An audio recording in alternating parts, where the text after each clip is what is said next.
제가 오늘 우리 아들놈하고 함께 저녁을 먹다가 우리 아들에게 들은 얘기예요.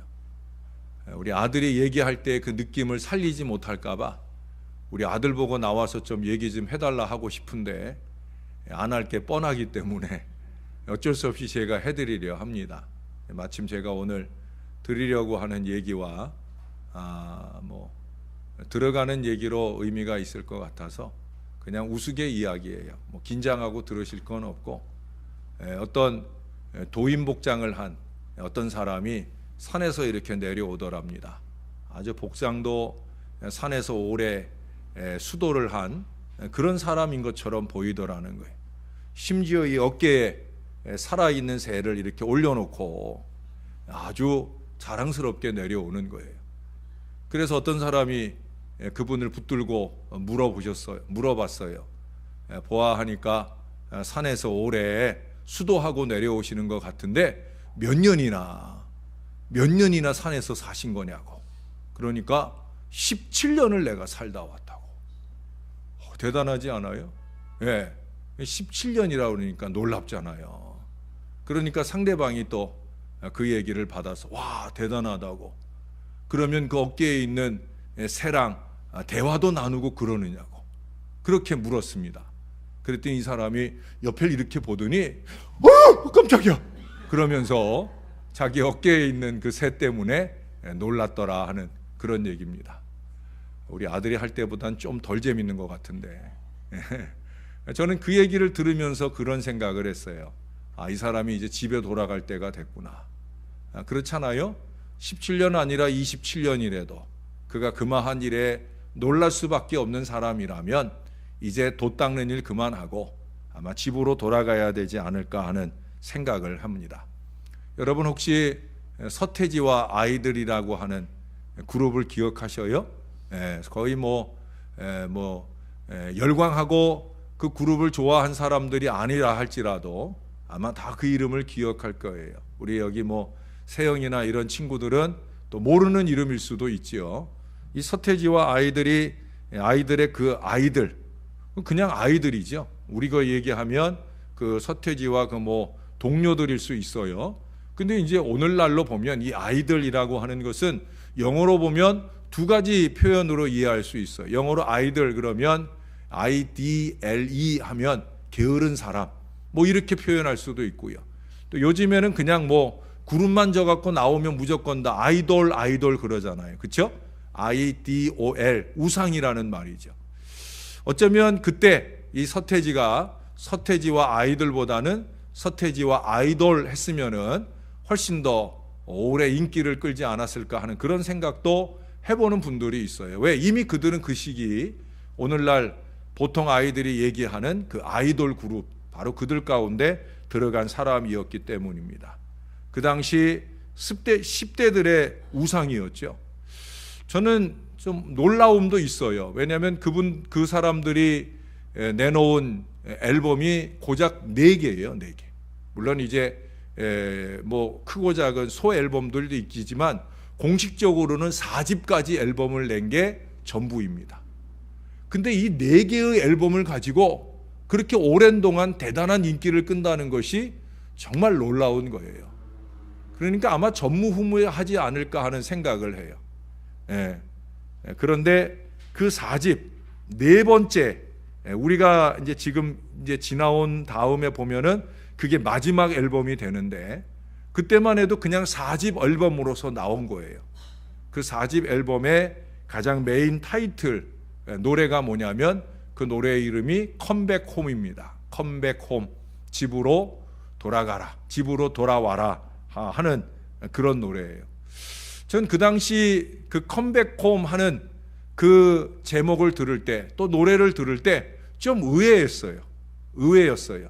왜 의외였냐면 서태지와 아이들의 그 콘서트 등을 10대 아이들이 쫓아다니느라고 자기 부모들과 막 다투고 싸우고, 그래서 그럴 것 같으면 집 나가 그러니까 내가 못 나갈 줄 알고 그러고 집을 뛰쳐나가는 10대 아이들이 많았거든요. 그러니까 결국은 이 아이들을 집에서 쫓아낸 사람이 누구예요? 서태지와 아이들이 집을 뛰쳐나가게 만들었는데 어이없게도 그들이 노래를 부르기를 컴백홈 한단 말이에요. 그래서 저는 좀 의외였어요. 어떻게 뻔뻔하게 저런 노래를 부를 수 있나. 자기들 때문에 집을 다 뛰쳐나가고 난리가 났는데 이제 와서 뭐 컴백홈 하라고 난리냐 하는 그런 생각을 하게 되었습니다. 다시 말해 그 부모들이 그 잃어버린 아이들을 향해 컴백홈을 외치던 그런 시기였다는 거예요. 그런데 여러분, 그 노래를 끝으로 그들은 돌연 은퇴를 선언하게 되어집니다. 그렇게 은퇴를 선언할 때 그 당시에는 이 10대 이 청소년 아이들을 X제네레이션, X세대라고 불렀어요. 그래서 그 X세대들에게 더 난리가 난 거죠. 그렇죠? 그들의 우상 아이돌들이 이제 은퇴를 하겠다는, 아직도 창창하게 어리고 젊은데 이제는 은퇴를 하겠다는 선언을 듣게 될 때 이 아이들이 이제 난리가 난 거예요. 그래서 그 아이들이 그 서태지와 아이들의 그 집으로 가가지고 그 집에서 뭐라고 외쳤겠어요? 그 집 앞에서 뭐라고 외쳤겠어요? 컴백홈 외쳤었다는 거예요. 그러니까 서태지와 아이들이 부른 그 노래의 가사로 이제는 당신들이 우리들에게 돌아와야 된다고, 무슨 은퇴냐고, 컴백홈 하라고 그렇게 외쳤다라고 하는 거예요. 이 컴백홈이라고 하는 노래 속에는 돌아오라는 말을 더욱더 강조하기 위해서 You must come back home, 당신은 반드시 돌아와야 합니다 라고 강조해서 너는 반드시 돌아와야 된다 하는 말을 강조해서 말하고 있는 가사가 나오고 있습니다. 이 가사를 우리의 청소년들은 수도 없이 부르면서 정작 그들은 집으로 돌아가지 않는 그런 안타까움 속에 그들의 부모님들은 끊임없이 You must come back home을 외치지만 그들은 전혀 컴백홈 하지 않는 아쉬운 마음들을 보여주었었다라고 하는 거예요. 제가 이 얘기를 장황하게 드리는 이유는 오늘 본문에 우리 하나님 마음이 그 당시 부모님 마음보다 더 간절했을 거라는 거예요. 오늘 하나님이 뭐라고 그러십니까? 마음을 다하여 내게로 돌아오라. 마음을 찢고 너희 하나님 여호와께로 돌아올지어다. 컴백홈 하라는 거예요. 이스라엘의 집이 어디예요? 하나님의 품이 이스라엘의 집인 줄로 믿습니다. 저와 여러분들의 영혼의 집이 어디예요? 우리 주 예수 그리스도의 품이 우리의 집인 줄로 믿습니다. 주님이 오늘 우리들에게 이스라엘에게 외치듯 어쩌면 외치고 계실 거예요. 컴백홈 하실 수도 있고 You must come back home 강조하실 수도 있고, 아니면 You must come back stand, Your stand, 너의 자리로 돌아와라 라고 말씀하실 수도 있을 거예요. 우리의 자리로 돌아와야 됩니다. 이제 연말이 다가오는데 과연 우리는 제자리를 잘 잡고 신앙하고 예배하는지, 또한 주님이 원하고 바라는 헌신의 자리에서 우리의 모습을 찾을 수 있는지, 우리는 여호와께로 돌아가야 합니다. 여호와께로 가기 전에 전제하시는 게 있어요. 어떻게 해야 여호와께로 돌아갈 수 있느냐? 12절에 말하기를 이제라도 금식하고 울며 애통하고, 13절에서는 옷을 찢지 말고 마음을 찢어야 여호와께로 돌아갈 수 있다라고 하는 거예요. 120년 전에 우리 민족에게는 돌아갈 집이 없었어요. 이미 내 집은 강도에 구열이 되어 있었습니다.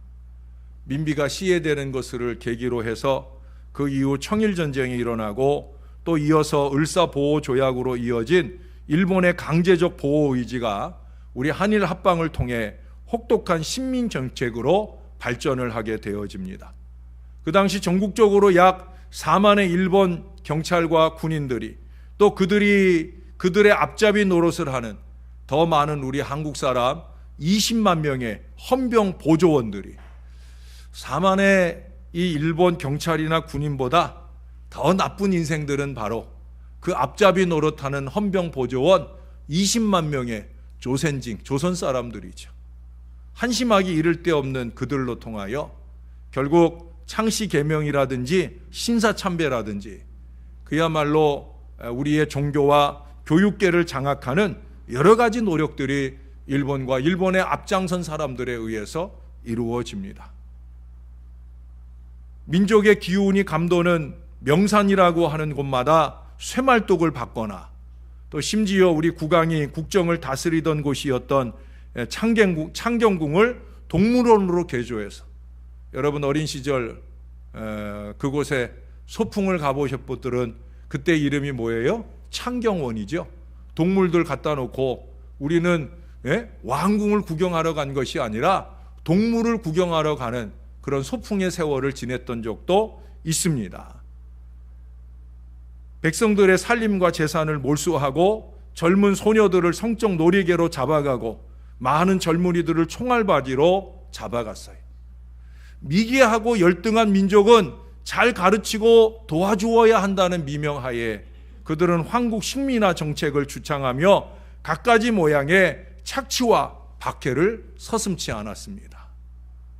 그 당시 그렇게 우리의 집은 사라졌었어요. 그 집을 되찾기 위해서 우리 민족은 거국적인 자유의 선언을 했잖아요. 3.1 만세운동. 일본은 너희 나라로 돌아가고 우리는 우리의 집을 되찾고야 말겠다. 그래서 목숨을 걸고 대한독립 만세를 외쳤습니다. 컴백홈 누가 외쳐주기 전에 우리가 돌아가겠다는 거예요. 우리가 되찾겠다는 거예요. 그 자리가 우리의 자리지 너희의 자리 아니라고. 너희는 너희의 자리로 돌아가고 우리는 우리의 자리를 되찾고 지키겠다라고 하는 것이 우리 선조들의 외침이었습니다. 집을 찾는다, 집을 지킨다. 그것은 그만큼 중요한 일이었어요. 그래서 집을 지키기 위해서 우리 선조들은 목숨을 바치는 일도 서슴지 않았다라고 하는 거예요. 역사가 토인비는 세계 민족 중에 문화에 공헌하지 않은 민족이 하나 있는데 그것은 흑인들이다라는 얘기를 했었습니다. 그러나 오직 미국에 있는 흑인은 예외이다라는 말을 하기도 했어요. 원래 흑인들은 자기 주장이 없다고 합니다. 자기 처지에 그저 맞추어서 대충 살아갑니다. 실제 아프리카에 가보면 아프리카에 사는 그 많은 사람들, 아프리카에 사는 사람들만 아니고요, 남미 쪽에, 중남미 쪽에 사는 피부가 검은 사람들의 특징들이 그래요. 그래서 대체로 그분들은 미안한 얘기지만 좀 게으르고 나태하고 삶을 좀 더 발전적으로 개선하려고 하는 의지와 노력들이 좀 부족합니다. 날씨가 덥기 때문이기도 하지만 그들이 가진 천성적인 그런 성향이 자기 주장이나 또는 자기 만족을 위한 애쓰고 노력하는 마음들이 부족하다라고 하는 거예요. 그런데 미국에 있는 흑인들은 안 그랬다는 거예요.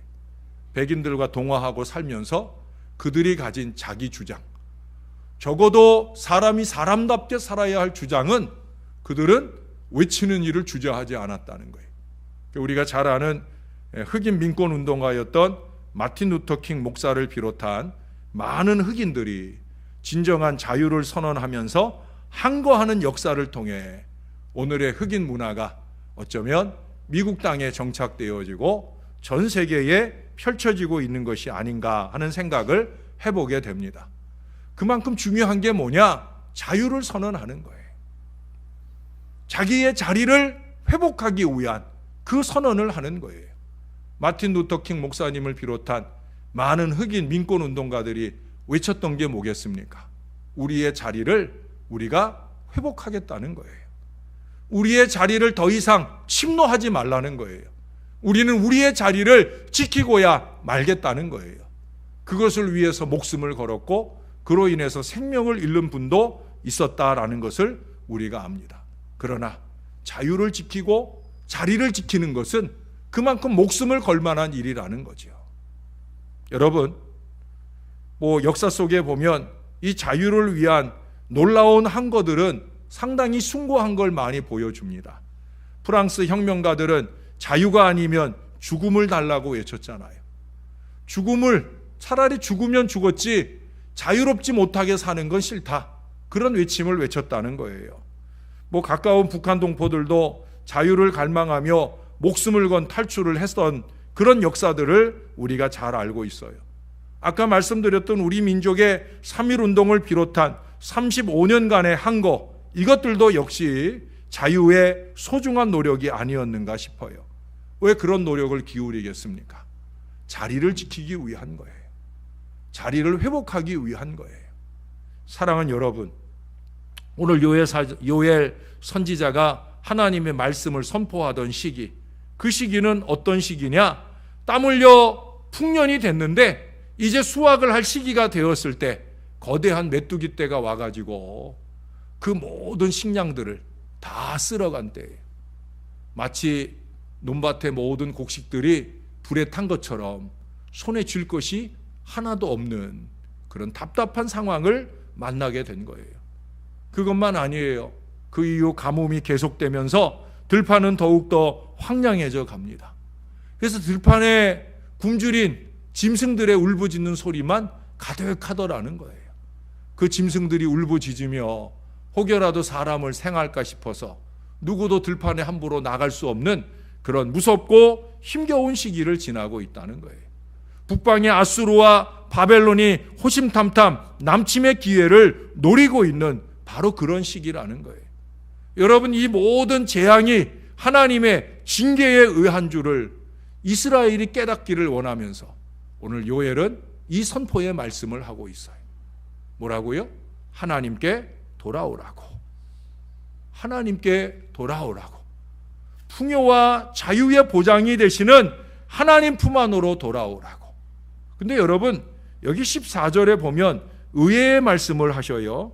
우리가 돌아가면 혹시 주님이 마음과 뜻을 돌이키시고 그 뒤에 복을 내리사 너희 하나님 여호와께 소제와 전제를 드리게 하지 아니하실는지 누가 알겠느냐. 반어법을 쓰니까 헷갈리는데 쉽게 얘기하면 하나님께서 이스라엘에게 복을 내리시는데 그 복으로 꼽는 첫 번째 복이 뭐냐? 예배를 연락하신다는 거예요. 예배를 예배되게 하시는 복을 주신다는 거예요. 힘써 여호와를 알고 그 여호와를 안 인생들이 가장 먼저 그 마음에 일어나는 일이 뭐냐? 하나님께 예배하고 싶다는 거예요. 근데 이전에는 이스라엘이 온갖 모양의 예배의 형식을 갖춰도 하나님께서 그 예배를 받지 않으셨어요. 왜? 마음을 다해 드리는 예배가 아니었으니까. 오늘 그러잖아요. 옷을 찢지 말고 마음을 찢어라. 신용과 형식의 예배가 아니라 마음을 다하는 영과 진리의 예배, 그 예배가 되지 않았기 때문에 그동안에 하나님이 예배를 연락하지 않았다는 거예요. 그러나 마음을 찢고 주님께 돌이켜 주님께 제대로 예배할 때 하나님께서 복을 주시는데 가장 먼저 어떤 복을 주시느냐? 그 예배를 연락하시는 은혜의 복을 주신다는 거예요. 이스라엘이나 오늘 신앙의 백성들이 복을 제대로 알고 있지 못해요. 어제 새벽인가도 말씀드렸지만 우리 믿는 사람들에게 복은 분명히 다른 거예요. 세상 사람들은 돈 많이 벌고 뭐 집 사고 뭐 이러면 하나님께 복 받은 걸로 말하지만 우리는 아니에요. 우리에게 있어서 진정한 복이라는 건 뭐냐? 이 말씀을 통해 보면 복을 주시사, 여기 그래, 그 뒤에 복을 내리사 하고 제일 먼저 말씀하시는 게 하나님이 우리의 예배를, 우리의 찬양을, 우리의 기도를 연락하시는 것이 으뜸된 복인 줄로 믿습니다. 우리가 예배할 때마다 그 예배를 기쁘게 연락하시는 바로 이 복된 자리를 회복하기 위하여 우리가 주 앞에 서야 할 줄로 믿습니다. 진정한 자유는 어디에 있느냐? 바로 예배하는 자리에서 우리의 영이 자유함을 얻는 자리가 우리에게 자유한 자리인 줄로 믿습니다. 여러분, 그 뒤에 28절을 보셔요. 그 후에 내가 내 영을 만민에게 부어주리니 너희 자녀들이 장래일을 말할 것이며 너희 늙은이는 꿈을 꾸며 너희 젊은이는 이상을 볼 것이며 그때에 내가 또 내 영을 남종과 여종에게 부어줄 것이며. 할렐루야. 예배만 연락하시는 것이 아니라 그 후에 성령의 충만함도 주신다 말씀하고 있어요. 우리가 마음을 찢고 주님께 돌아서야 합니다. 자리의 회복을 이룰 수 있어야 된다는 거예요. 오직 하나님 앞에서 하나님께 돌아옴을 통해서만 누리는 이 은혜를 누려야 된다는 거예요. 갈라디아 5장 1절에 보면 그리스도께서 우리를 자유케 하려고 자유를 주셨으니 그러므로 굳세게 서서 다시는 종의 멍에를 매지 말라. 많은 믿음의 자녀들이 종의 멍에를 다시 매려고 뛰쳐나갑니다. 다시 마귀의 멍에를 메고 살려고 뛰쳐나갑니다. 다시 일제의 압제 아래 놓이는 어리석은 자리로 가는 것만큼 답답한 것이 어디. 아까도 얘기했잖아요. 4만의 일본 군인이나 경찰보다 더 한심하고 답답한 사람은 20만 명의 조선 헌병 보조원들이라고. 근데 오늘 영적으로 그 헌병 보조원들 같은 노력을 하고 사는 사람들이 오늘날 교회 안에 너무 많다는 거예요.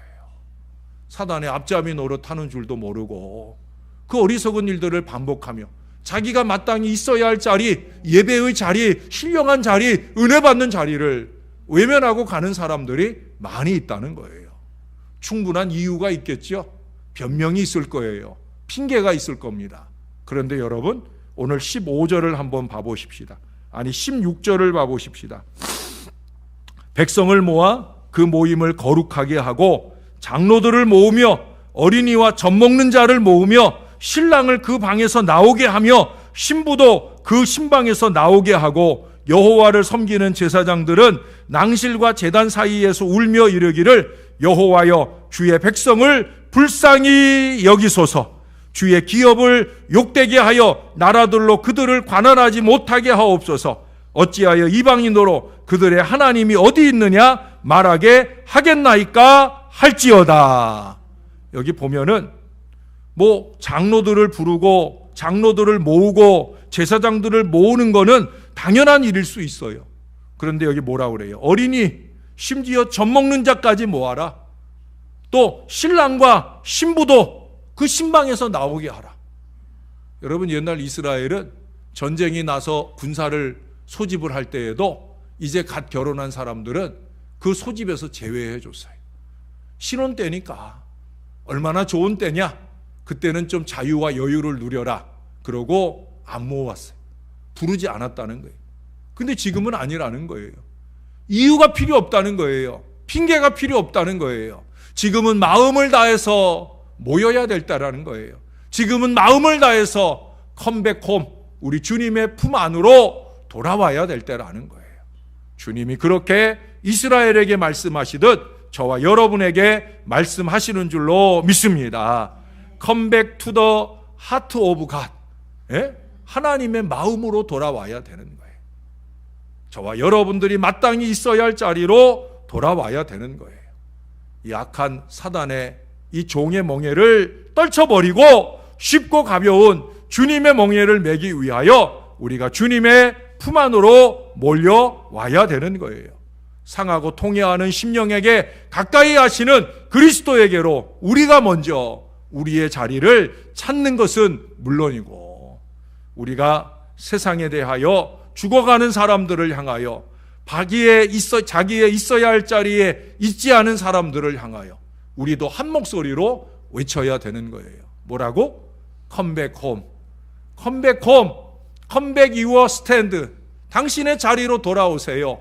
우리가 그렇게 간절함으로 외쳐야 될 줄로 믿습니다. 왜? 예수 복음은 자유 복음이고, 예수 복음은 은혜 복음이고, 예수 복음은 성령 복음이니까 이 복음의 자리로 돌아오라고 외쳐야 되는 거예요. 여러분, 우리는 우리의 구원과 회복으로 만족하는 차원을 넘어서야 합니다.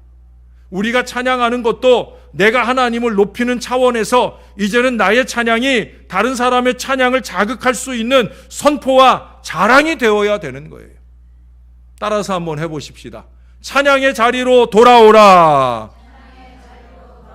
하나님께 영광 돌리는 그 자리로 돌아오라.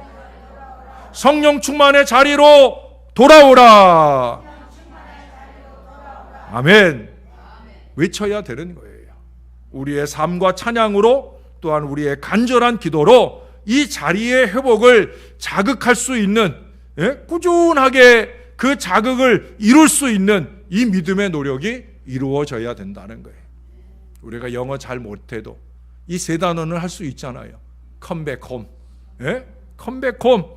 우리와 함께, 우리가 먼저 성령 충만을 회복하고, 우리가 먼저 은혜를 회복하고, 그리고 우리가 세상을 향해, 우리의 주변의 가족이나 교우들을 향해 컴백홈, 당신의 자리를 회복하십시오.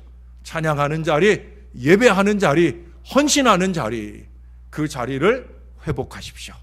이 선언을 강하게 외치며 신앙하는 저와 여러분 될 수 있기를 우리 구주 예수님의 이름으로 간절히 축원합니다. 기도하겠습니다. 대한독립 만세를 외쳤던 우리 선조들의 외침을 듣습니다. 자녀들을 향해 컴백홈을 외쳤던 오랜 시절 부모들의 그 외침을 듣습니다. 무엇보다 우리를 향해서 오늘 요엘 선지자의 말씀을 통해 컴백홈 하라고, 여호와께로 돌아오라고, 마음을 찢고 여호와께로 돌아오라고, 하나님께서 다시금 그 제사를 연납하는 이 복된 자리를 우리에게 주시기 원할 때, 이 은혜 받을 만한 때에 주님께 돌아오라고, 하나님 그렇게 주 앞에 먼저 와 찬양하고 예배하는 저와 이 모든 백성들의 이 예배를 연납해 주옵소서. 우리의 마음을 찢고 주님 앞에 필요한 애통과 회개도 드리겠사오니 우리를 연납하여 주시고 우리를 강하게 해주셔서 이제 우리의 찬양에 머무는 것이 아니라 세상을 향하여 우리의 찬양이 선포가 되게 하여 주옵소서. 주 예수의 이름을 자랑하고 이 이름 앞에 모여오기를 강하게 외칠 수 있게 도와 주옵소서. 컴백홈 하라고, 예수님께로 돌아오라고, 우리의 찬양과 헌신의 자리로 돌아오라고 믿음으로 외치고 나아가는 여기 주의 사랑하는 찬양의 백성들이 되게 하여 주옵소서. 예배의 백성들이 되게 하여 주옵소서. 우리의 구주 되시는 예수님의 이름으로 기도합니다. 아멘.